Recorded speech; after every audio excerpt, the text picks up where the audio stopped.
अध्याय 10 देख रहे हैं the changing world of visual arts. हम बात कर रहे थे पेंटिंग की, दृश्य कला और क्या क्या इसमें परिवर्तन हुए। अब यहां देखेंगे कि केवल पेंटिंग ही नहीं, फोटोग्राफी भी हुई है और कई ऐसे इंपॉर्टेंट इवेंट्स हैं जिनको कवर किया गया है। बहुत इंपॉर्टेंट जगह है और ये पिक्चरें भी बहुत इंपॉर्टेंट चीज़ें कहती हैं, यानी कि वो इतिहास हमें दिखाती हैं। अब इस चित्र को ही देख लीजिए, ये है एक घोड़ा, हॉर्स रेजिमेंट, और ये जो साहब है इनका नाम है विलियम हॉडसन, और इन्होंने 1857 का जो विद्रोह है उसको कुचलने में बहुत बड़ा रोल अदा किया था। और ये पिक्चर जो खींची गई है, फोटोग्राफ खींची गई है, जैसे आजकल हम मोबाइल कैमरे से खींचते हैं उस तरीके से उस ज़माने में एनालॉग कैमरा हुआ करते थे। तो 1858 में लिया गया है ये चित्र। ये आप जो चित्र देख रहे हैं ये सैमुअल बॉन्ड साहब ने लिया है। ये सती चौरा घाट है कानपुर का। यहां पर आप देखेंगे ये जो चित्र है नेशनल मूवमेंट का है और यहां एक डिमॉन्स्ट्रेशन हो रहा है, प्रोटेस्ट हो रहा है, आंदोलन कह सकते हैं या विरोध प्रदर्शन हो रहा है। और इसको भी विकार एक फोटोग्राफर रहे बॉम्बे स्ट्रीट, यानी मुंबई के रोड्स पे जो लोग निकले थे बड़ी तादाद में, उसका चित्रण है। तो पेंटिंग के अलावा फोटोग्राफी भी हुई है। जो नए बिल्डिंग्स और नए स्टाइल्स आए, अब हम पेंटिंग की बात करते हैं, फोटोग्राफी की बात करते हैं, तो हम ये भी देखते हैं कि कई ऐसे चित्र बने या कई ऐसी फोटोग्राफी हुई, उसमें यह दर्शाया गया उस ज़माने में कैसा था। अब आप देखें, अगर मुंबई के हैं, मुंबई कई लोग जाते हैं तो वहाँ पर CST छत्रपति शिवाजी टर्मिनस, ये है विक्टोरिया टर्मिनस मुंबई का। अब इसका नाम CST हो चुका है। ये जो रेलवे स्टेशन है ये 1878 से 1887 के बीच में बना था। अगर आज जाएंगे आप, बहुत खूबसूरत है और ये उस ज़माने में बनाया गया था और इसका चित्रण देखिएगा। इसी तरीके से यहाँ पर एक और चित्र देखिए, ये गोथिक टेक्नोलॉजी, गोथिक कहें कि जो स्टाइल है, तकनीक बनाने का जो तरीका है वो है गोथिक तरीका, वो अपनाया गया था यहाँ पे। और ये सेंट्रल पोस्ट ऑफिस है, यानी डाक खाना है कलकत्ता का, और 1860 के दशक में इसको बनाया गया था। तो इसका चित्र देखिए आप कि इसकी जो कला शैली है वो किस तरीके से यूज़ हुई है और फिर इसकी फोटोग्राफी हुई।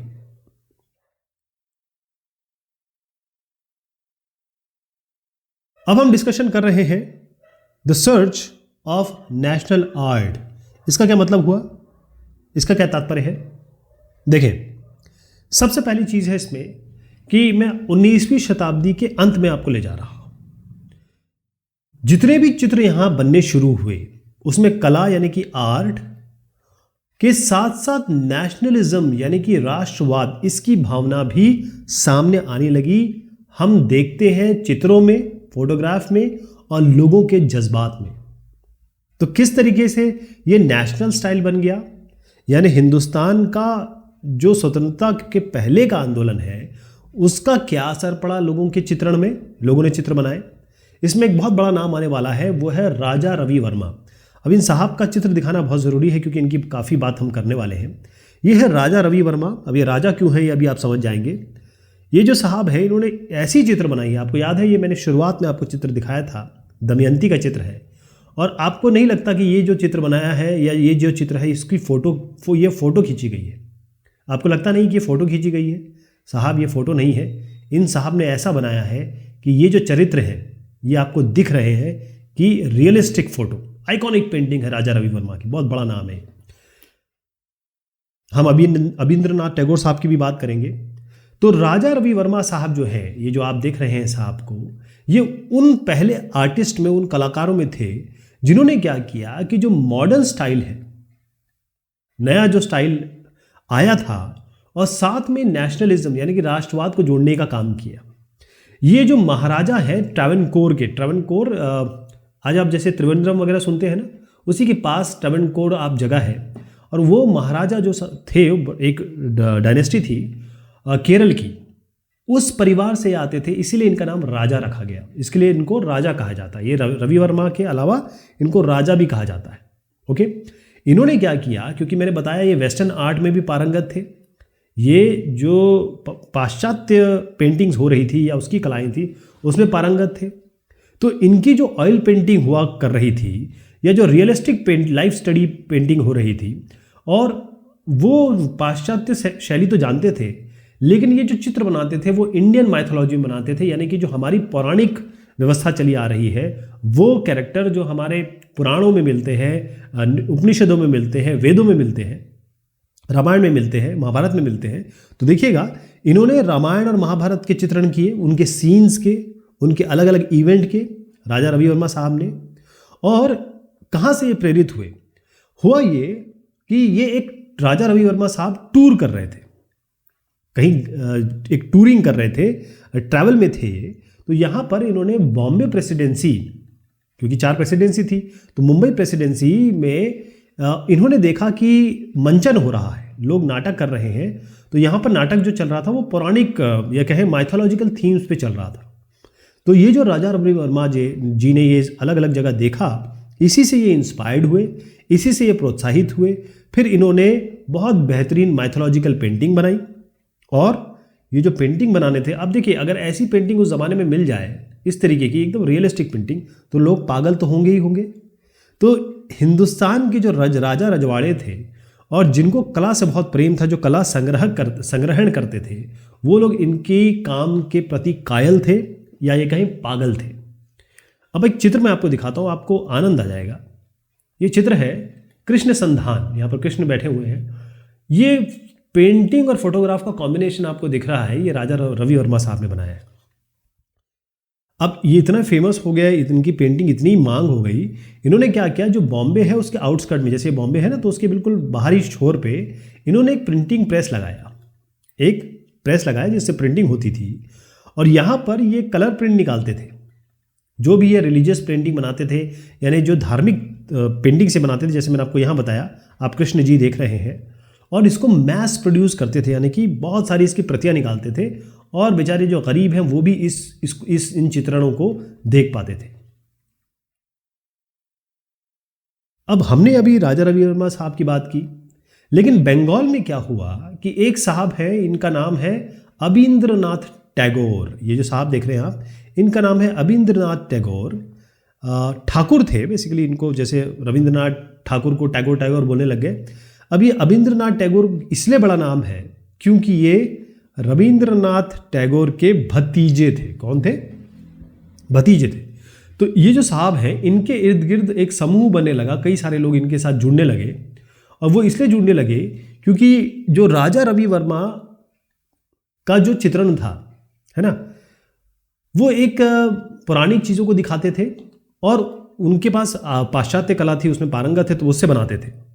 तो उन्होंने ये कहा कि ये जो पाश्चात्य तरीका है, माने वेस्टर्न आप पेंटिंग से, वेस्टर्न तरीके से आप इंडियन माइथोलॉजी दिखा रहे हैं, ये तो गलत है। ये राजा रवि वर्मा जो दिखाते थे, इन्होंने कहा ना ये तो गड़बड़ हो गया। अगर आपको बनाना है, अगर आपको इंडियनिज्म दिखाना है, नेशनलिज्म दिखाना है, या माइथोलॉजिकल पेंटिंग दिखानी है, हमारे पौराणिक देवी देवताओं को दिखाना है, तो आप वेस्टर्न आर्ट ट्रेडिशन क्यों लेंगे? वेस्टर्न आर्ट ट्रेडिशन मत लीजिए, इनका ये कहना था। ओके, बेसिकली क्या है कि अगर आप हमको ईस्ट यानी कौन सा हो गया, जैसे मैं बार बार बताता हूँ, ईस्ट मतलब इंडिया हो गया, अरब हो गया, तो इनको अगर दिखाना है तो आप वेस्टर्न कहें आर्ट ट्रेडिशंस को क्यों ले रहे हैं, उनकी कलाओं की सामग्री क्यों ले रहे हैं, उनका स्टाइल क्यों ले रहे हैं। ओके, तो इन्होंने क्या किया कि जो ऑयल पेंटिंग हो रही थी उससे ये अलग हटे। ठीक है, जो रियलिस्टिक स्टाइल की पेंटिंग थी, मतलब जिसमें यथार्थवादी पेंटिंग हम जिसे कहते हैं, इसको हटा दिया इन्होंने कहा ना, हमको ये नहीं करना। और ये दोबारा पीछे चले गए, यानी मिडिवल मतलब होता मध्यकाल, मध्ययुगीन। जो मध्ययुगीन हिंदुस्तानी ट्रेडिशन था जिसमें मिनीचर पेंटिंग थी, मतलब छोटी पेंटिंग करते थे। और जो एंशियंट आर्ट थी हमारी, जो पौराणिक हिंदुस्तान की, जो पौराणिक या कहें हिंदुस्तान की जो पुरानी म्यूरल पेंटिंग थी। म्यूरल पेंटिंग क्या होती है? जो दीवारों पे होती है ना। आपको मैंने बताया था अजंता अलोरा में म्यूरल पेंटिंग है, ऐसे कई जगह आप गुफाओं में पेंटिंग देखेंगे, भीमबेटका में आप म्यूरल पेंटिंग देखेंगे। तो ये जो साहब लोग थे, मैं अभी इस पे आता हूँ, पहले ये कंप्लीट कर लेते हैं। तो ये लोग काफ़ी, एक तो अजंता केव्स, जो म्यूरल पेंटिंग अजंता केव्स में हो रखी है, उससे काफ़ी इन्फ्लुएंस थे। इसके अलावा जो जापानीज़ लोग आए थे, अच्छा हो ये रहा था कि एक एशियन आर्ट मूवमेंट, मतलब पूरा एशिया मिल के एक इस कला के प्रति जुड़े, ताकि वेस्टर्नर्स से कहीं ना कहीं मुकाबला कर सकें, या वेस्टर्नर्स की जो चीज़ आ गई उनसे हम अपने आप को अलग कर सकें। तो जापानीज़ हर जगह घूम रहे थे, तो वो जो जापानीज़ पेंटर थे उनसे ये लोग काफ़ी इंस्पायर्ड हुए, प्रोत्साहित हुए, और जो अजंता केव्स थी उसकी पेंटिंग से काफ़ी उत्साहित हुए। कौन लोग? अबींद्रनाथ टैगोर और उनके साथ में जो लोग थे। ओके, तो मैं आपको कुछ चित्र दिखाऊंगा। आप देखेंगे कि जो मिनिएचर्स है, यानी कि छोटे छोटे जो चित्र बनाए जाते थे, मिनिएचर्स, छोटे, मिनी मतलब छोटा, तो राजपूत मिनिएचर्स जो बनाए जाते थे उससे कैसे ये लोग प्रोत्साहित हुए और किस तरीके से बनाया। मैं आपको एक अजंता का चित्र दिखाऊंगा, मतलब अजंता से इन्फ्लुएंस चित्र दिखाऊंगा, और मैं जापानीज़ लोगों से एक इन्फ्लुएंस चित्र दिखाऊंगा, क्योंकि ये इन लोगों से इन्फ्लुएंस थे। ये सवाल पूछा जा सकता है कि अबींद्रनाथ टैगोर वाले जो लोग थे वो किससे इन्फ्लुएंस थे। ये 3 लोगों से, 3 तरीकों से ये इन्फ्लुएंस थे। तो अब आइए जरा मैं आपको दिखा देता हूँ। अब आप देखिए, पहला जो चित्र आप देख रहे हैं, ये आप क्या देख रहे हैं? ये छोटा सा पेंटिंग है, मतलब मिनिएचर पेंटिंग है ना, जो मैं आपको बता रहा था कि जो राजपूत मिनिएचर से इन्फ्लुएंस्ड है वो। ये दूसरा चित्र जो अबींद्रनाथ टैगोर साहब ने बनाया है, ये वाटर कलर से, इन्होंने ऑयल पेंटिंग वगैरह यूज़ नहीं किया। अब आप देखिए, ये भी वाटर कलर से बनाया गया है। ये जो चित्र है ये है यक्ष का, कालिदास की एक पोयम है मेघदूत, अबींद्रनाथ टैगोर साहब ने बनाया है। अब आप देखें, जो इसका बैकग्राउंड है बड़े सॉफ्ट कलर से यूज़ हुआ है, बड़ा हल्का कलर है, कोई हार्ड लाइनिंग, बहुत जिसे कहते हैं आंखों को चुभने वाली लाइनिंग इसमें नहीं है। और ये यूज़ होता था जापानीज़ वाटर कलर लैंडस्केप्स में, मतलब जापानी जो पद्धति थी वो इस तरीके से अपनाई जाती थी, और उसी का इसमें उपयोग हुआ है। अजंता एलोरा की केव्स आपने देखी है। अब ये जो चित्र बनाया है ये अबींद्रनाथ टैगोर ने नहीं बनाया है, ये बनाया है नंदलाल बोस साहब ने। किसने बनाया है? नंदलाल बोस साहब। ये अबींद्रनाथ टैगोर के स्टूडेंट थे, यानी उनके विद्यार्थी थे। और यहाँ पर आप देखेंगे कि कैसे लंबे लंबे इन्होंने हाथ बनाए हैं, कैसे इन्होंने यहाँ पर अलग अलग शेड्स दिखाने की कोशिश की है, और सारे चेहरे बड़े बड़े दिखाने की कोशिश की है। इसके अलावा इसको त्रिआयामी या 3D वर्जन दिखाया है कि ये सामने दिख रहे हैं, पीछे दिख रहे हैं। तो यानी अजंता पेंटिंग से, अजंता एलोरा केव्स की जो पेंटिंग थी उससे अफेक्टेड ये दिखा रहे हैं, उससे प्रोत्साहित दिखा रहे हैं। अच्छा, एक और चीज़ यहाँ पर बता दूँ कि हमने पहले बात किससे की, राजा रवि वर्मा साहब, फिर आया ये अबींद्रनाथ टैगोर। अब उसके बाद 1920 के बाद एक नया सेक्ट आया, नए लोग आए, नया जनरेशन आया कलाकारों का, और वो जो थे वो ये कहते थे कि भाई ये जो स्पिरिचुअलिज्म है, यानी आध्यात्मिक तौर पे जो चित्रण हो रहा है, वो हिंदुस्तानी इंडियन कल्चर का, भारतीय संस्कृति का सेंट्रल फीचर नहीं है। आप केवल स्पिरिचुअलिज्म या फिर जो हिंदुस्तानी कल्चर को इसमें बांध दे, ये सही नहीं है। हमको क्या करना चाहिए थे, हम केवल पुरानी बुकों पे चले जाएं, जो चीज़ खत्म हो चुकी है, जो चीज़ बन चुकी है वो बन चुकी है भाई। आज का ज़माना देखो ना। उनका ये कहना था कि जो एंशिएंट बुक की चित्र बना रहे हो, भगवान की पौराणिक गाथाओं की या म्यूरल पेंटिंग बना रहे हो, ये सब नहीं। अब आप एक काम करिए कि आज जो हमारा फोक आर्ट है, आज जो हमारे जो जनजातीय या कहें ट्राइबल डिज़ाइन है, लोग किस तरीके से जी रहे हैं और लोग कैसे आज की ज़िंदगी उनकी आप दर्शाओ, वो चीज़ मेन इंपॉर्टेंट है। कब तक आप पुरानी चीज़ें बनाते रहोगे, ये नए लोगों का कहना था। यहाँ पर एक साहब है, इनका नाम है काकुजो। जापान के लिए बहुत बड़ा नाम है, जैसे हमारे लिए रविंद्रनाथ टैगोर साहब है ना, जापान के रविंद्रनाथ टैगोर आप समझ लीजिए काकुजो ओकाकुरा है। तो 1904 की मैं बात बता रहा हूँ। इन्होंने, जो ओकाकुरा साहब ने एक किताब पब्लिश की, उसका नाम था the ideals of the east. East मतलब वैसे जैसे बता रहा हूँ कि ये आपका इंग्लैंड है, उसके नीचे यूरोप है, और फिर यहाँ पर हम लोग कहीं आते हैं, ये अरब हो गया, यहाँ अफ्रीका है, यह अरब हो गया, फिर ये इंडिया हो गया, फिर यहाँ चाइना है, फिर यहाँ जापान है। तो ये हम सब ईस्ट में आते हैं। तो इन्होंने लिखा the ideals of the east, और इसकी पहली लाइन थी एशिया इज़ वन, एशिया एक है। बस इसी से ये किताब फेमस हो गई। इन्होंने ये कहा कि देखिए, जो वेस्टर्न लोग हैं या वेस्टर्न आर्ट है, वेस्टर्न ट्रेडिशन है, इन्होंने हमारे ऊपर एक तरीके से अतिक्रमण कर लिया है, या वो वेस्टर्न डोमिनेशन हो गया है। ऐसा क्यों? वेस्टर्न ही क्यों है? हमारे आर्टिस्ट नहीं है क्या? हमारे यहाँ कलाएँ नहीं है क्या? इन्होंने ये कहा। तो ये जो है एक पहली जापानीज़ आर्ट एकेडमी बनाई गई, जापानीज़ आर्ट एकेडमी, जैसे हमारे यहाँ कलकत्ता आर्ट स्टूडियो वगैरह बनाया गया था ना, इसी तरीके से। और इन्होंने बनाया था, उसमें ये प्रधान संस्थापक थे। ये साहब आए, बाकायदा हिंदुस्तान आए, रविंद्रनाथ टैगोर ने भी इनसे काफ़ी सीखा, इन्होंने भी रविंद्रनाथ टैगोर से, अबींद्रनाथ टैगोर से काफ़ी सीखा। और इनका अगर मैं एक चित्र दिखाऊं तो ये है पाइन ट्रीज। इनकी पद्धति जो थी, इन्होंने नहीं बनाया है इसको, तो हासेगावा तोहा कू ने बनाया है, लेकिन उस जिस पद्धति और शैली की मैं चर्चा कर रहा हूँ वो इस तरीके का चित्रण था।